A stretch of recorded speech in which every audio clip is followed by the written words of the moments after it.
Well, when Jane Ace lent Mr. Ace some money so he could go into the real estate business with Mr. Neff, she declared herself a partner in the business. And every day she comes to the office to see how things are going. Things went very bad on the very first deal Mr. Ace had, thanks to Jane. This episode is in alternating scenes. Mr. Ace's office, and then to Mr. Neff's office. But first to Mr. Ace's office, where we find Marge has dropped in on her lunch hour. Listen. Well, what a really elegant office. Yes, wasn't it? Wasn't it? What do you mean? It is a beautiful office. I mean, I'm practically out of business. I'm just standing here waiting for the order to come through to close up the place. What order? What are you talking about? Oh, Marge, what I've been through this morning. Oh. I'll bet it's Jane. No bet. I thought so. I knew you were going to have trouble the first day you told me you made her a partner here. You shouldn't have. It was the only thing I could do to get the money. How did I know she was going to be an active partner? Did I know that she... Oh, what's the use of talking about it? I'm all finished. You are not. What was it? Tell me. It couldn't be as bad as you look. Well, unless I look like Boris Karloff, I'm not looking half as awful as it was. Wait till I figure that out. Oh, this is no joke, Marge. Neff brings over my very first client, a man who means my first chance to put over a deal, to show Neff that I've got the stuff, and I've just about... Oh, stop groaning and tell me what happened. Well, she came here this morning again. Jane, huh? Yes. First she started the merry day off by hanging curtains. Instead of whistling while she worked, she let the hammer fly out of her hand and broke a brand new water cooler in there. Oh, good. That wasn't bad enough. Then I decided to try to get rid of her. It sent her out of the office by sending her on a special errand. I kidded her into thinking it was very important. We needed some stamps. You sent her for stamps? Yes, I told her it was very important that we have some, and that she was the only one I could trust with the money. I see. Yeah? Well, she was just about to go when Betty announced that Mr. Neff was here. Oh, how's Betty getting along as your secretary? Oh, I'm not complaining about Betty. It's Jane. Well, what happened? Well, when I heard Mr. Neff was here, I couldn't let Jane be seen. She couldn't go out that door there because I promised Neff she would not come down here. You know the way he complained when I told him I got that money from Jane and he was afraid she'd want to run the business. Yes, I know. So what did you do with her? Well, I was desperate. I hid her in that closet there. What? You did? I did. Brilliant man that I am. I hid her there and told her to stay hidden till she heard them leave.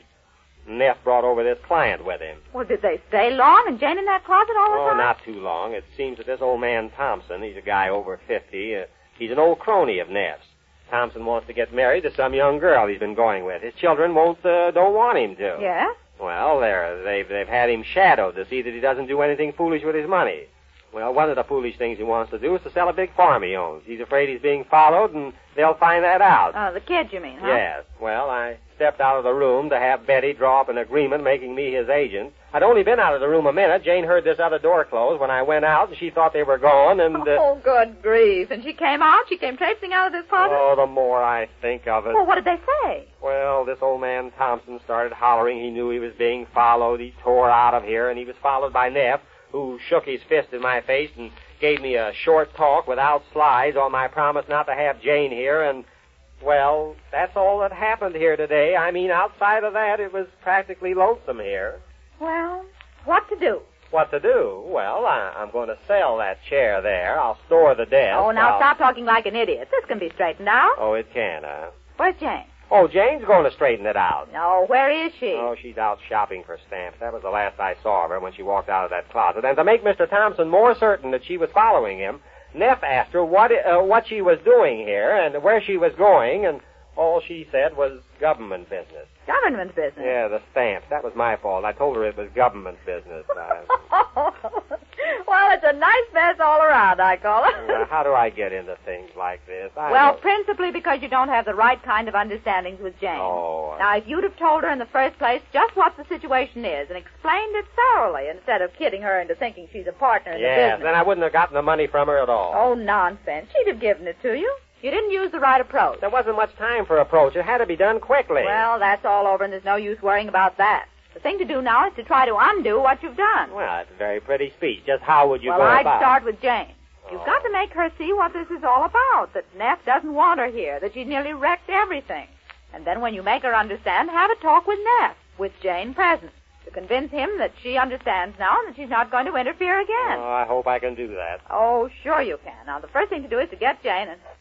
Well, speak of angels. Yeah, you hear the clatter of their horns. Oh, hello, Marge. When did you get here? Oh, I just dropped in to see the new author. Oh, isn't it nice? And wait till I finish hanging the curtains. Mm-hmm. Oh, hello, hello, dear. Here are the stamps. You know, I had the hardest time making the $10 come out even. Well, I finally got them, and I had 2 cents left over, so I just weighed myself twice and came right back. Here they are. Where should I put them? Look, Jane, can I have a talk with you? Well, I was going out to lunch. Would you like to make an appointment for this afternoon? An appointment? No, we're going to talk to you right now. About what? About you and the way you've nearly wrecked this business. The way I wrecked this...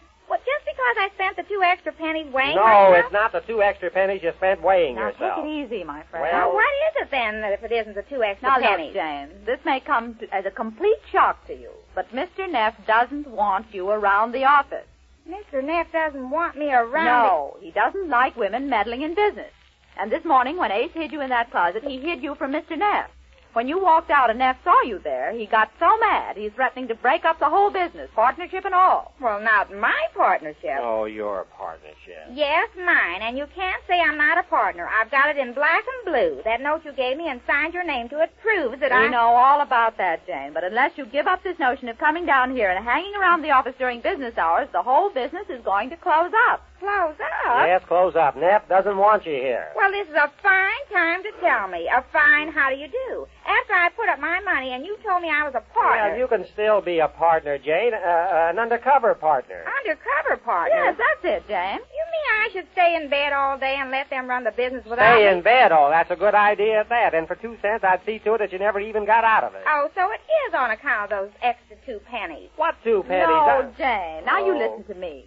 You've got a chance now to prove what you're made of. You can save everything. All you have to do is to go to Mr. Neff with Ace and tell the old man that you have nothing to do with the business, that you just happen to come in, and you won't make a habit of it. But I'm supposed to be a If partner. you don't do this, you're going to break up the... Oh, wait a minute. Maybe this is Neff now. Hello? Hello, yes. Oh, yes, Mr. Neff. Well, I'm glad you called, Mr. Neff. I want to explain to you just what... Yes, she's here, but I promise you that in the future... What? Yeah, I'll hold her here if you want me to, but I thought I could explain to you. I want you to keep that wife of yours there until I come over. I'm bringing Mr. Thompson with me. Now, come on, get your hat. Well, I tell you, that woman has been following me. And I tell you to stop your whimpering and get your hat. I'm going to prove to you that she isn't following Now, you. what was she doing there in that closet? If she wasn't listening to every word that I... Ah, he didn't want me to see her there. Ah. Haven't I told you a dozen times how that happened? Didn't you hear him say he had to make her a partner in the business? Oh, he was just saying that to cover up for himself.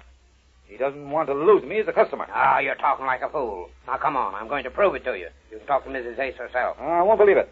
You don't expect me to believe a trumped-up story like that? Whoever heard of hiding a partner in a closet? I told you why he did that.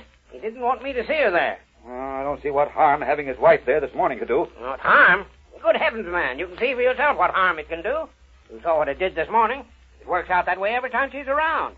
That's why I warned him to keep her away from the office. Doesn't sound reasonable to me. Well, I'm going to prove it to you right now. Get your hat. I know she's been following me.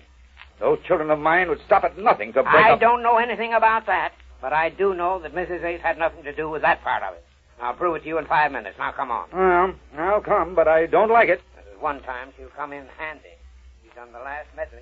Jay, that is very important that Mr. Neff be told that you're not a partner anymore. Unless you tell him that, we're sunk. I only hope it's not too late to make amends. Jane, it's up to you. When he gets here, you've got to tell him you've given up this partnership idea and that from now on you're staying home and minding your housework. You understand? Well, I guess there's nothing else I can do. Oh, atta girl, That's it, Sarah. Jane. Now, you understand. You're not a partner. I'm not a partner, all Now, right. stick to that and make it sound convincing. You may even have to promise him that you'll never come around her anymore. Anything to save this business. Oh, she'll do it all right, won't you, Jane? I guess I have to. Sure you do. It's the only way Now, out. don't let Mr. Neff upset you. Just stick to your story. You're through being a partner. True, I hardly was at all 2 days. Well, that's it. You never were to start with. Not really an active partner. Tell him that. Tell him that... Oh, here he is. Now, remember, Jane. Well, come in, Mr. Neff. Oh, hello, Mr. Thompson. What's she doing here? Oh. Me? Oh, I just came in on my lunch hour to see the new office, friend of the family and all that. Oh, Mr. Thompson, this is Miss Hale. How do you do? And I believe you sort of met Mrs. Ace this morning. This is Mr. Thompson. Oh, pleased to meet you. Now, Mrs. Ace, I want you to tell Mr. Thompson just how you happened to be in that closet this morning. Go ahead. Tell him. Tell him about the partnership and everything. What partnership? What partnership? Oh, Jane, tell him that you're not good. Aren't you a partner in this business? Tell Mr. Thompson how it all happened. I'm not a partner. You're not a... I knew it. She's been following me. You're all Now, trying to... just a second, Mr. Thompson. She doesn't understand what we're driving at. Mrs. Hayes, for the last time, I ask you, I beg you to tell Mr. Thompson about the partnership in this business and how you happen to be here today. Well, I'm not a partner, Mr. Neff. Where on earth did you get that idea? She's not a partner, you see. That's right, Mr. Thompson. He understands. But, Mrs. Hayes, I'm trying to... I've prove heard enough. that- She told it she's not a partner. Now, you're not a partner. Are you, Mrs. Ace? No, sir. But, Mrs. Hayes, you don't follow me. You don't understand. That's why I don't follow you. Well, I understand all I want Well, to. sure, Mr. Thompson understands. I follow him. I thought so. She's been following me. I give up. I'm sunk. The whole business is sunk. Well, that's my story, and we're all sunk with it. Well, if Mr. Ace can extricate himself from that, he's a better man than we give him credit for being. We learn more about the affairs of the new real estate business, minus Jane as a partner, when next we meet the Easy Aces.